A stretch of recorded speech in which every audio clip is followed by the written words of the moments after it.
Miss Elder, and I work in the third grade classroom at Flint Hill Elementary School. These are our third grade teachers.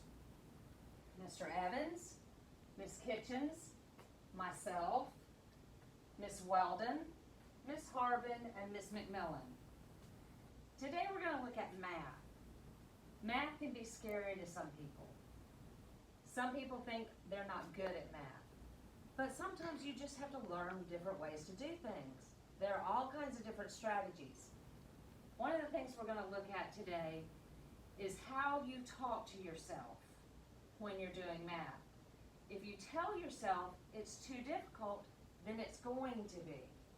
Right? So let's look at our math, and we're going to watch a video on believing in yourself.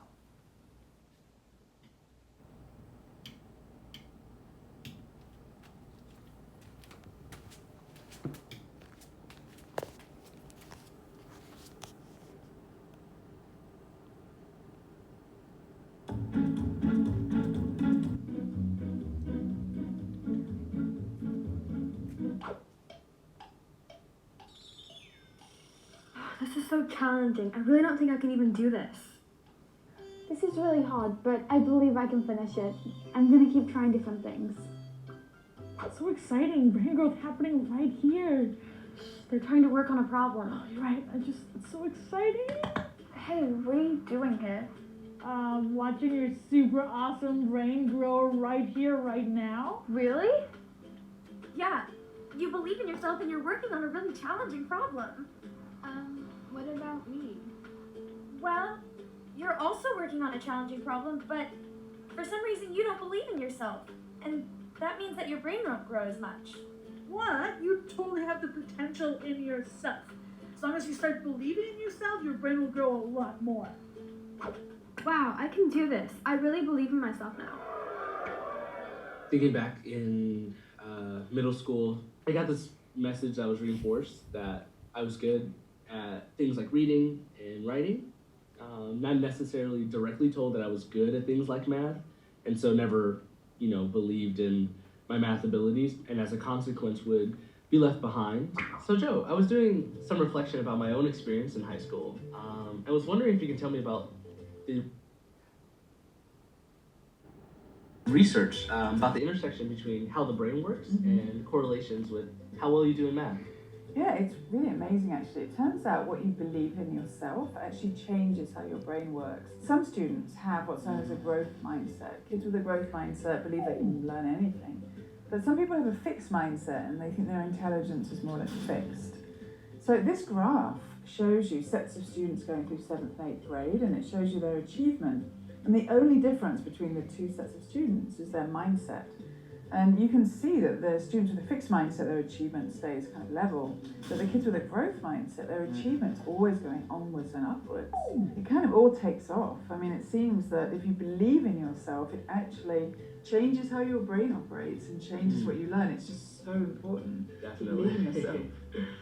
My mom, who I lived with, didn't really know math well enough to be able to help me with my homework. We also couldn't afford a tutor, and my mom was able to locate some relatively cheap summer options for me to continue practicing math. As 10, 11, 12-year-old, I was just like, oh god, like that's my summer, I don't want to do this. But I think those additional experiences helped me think about math differently. Once I started believing in myself and seeing my progress, that I could actually keep up with what they were teaching as a 21-year-old at Stanford, and I'm just realizing that really helped get me where I am today.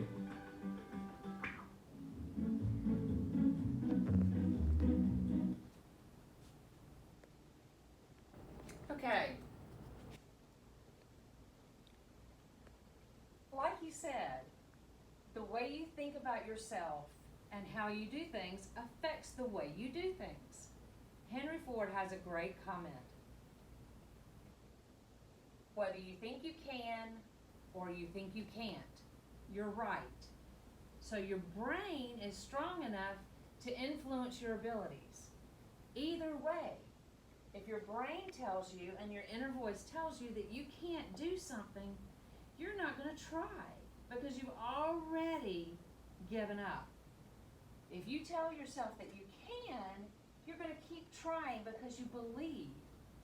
It helps if you have teachers or friends that believe in you as well. So find those people, search those people out in your life that tell you that you're capable of your best self. All right, what we're going to do with this is we're going to do an activity about being a mathematician.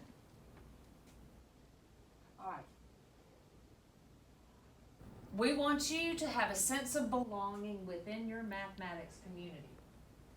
Students have broad identities and ties to many different communities. One aspect of their identity is also that they are a mathematician. We would like for them to see themselves as such. And your I'm a mathematician poster is a part of that. This allows you to show how you feel about math in a visual aspect. Here's an example given by a student. This is his I'm a mathematician poster. On this poster you'll see many things, all having to do with math. Color, shapes, numbers, words, talking about education, quotes, being okay with imperfection. It's okay to be wrong. The only mistake is not learning from it. Okay? So, what we're going to let you do is get a piece of paper, and you can decorate this any way you want. I want you to put colors, shapes, numbers, words, anything that reminds you of math. And you're going to turn it back into the school. All right? You can turn it in two ways. You can turn it back in at the front office, or you can send it to us. Take a picture and send it to me at elder.catherine@newton.k12.ga.us. Again, this is 3rd grade at Flint Hill, telling you you can do it. Be the best. Thank you, and we look forward to seeing your final product.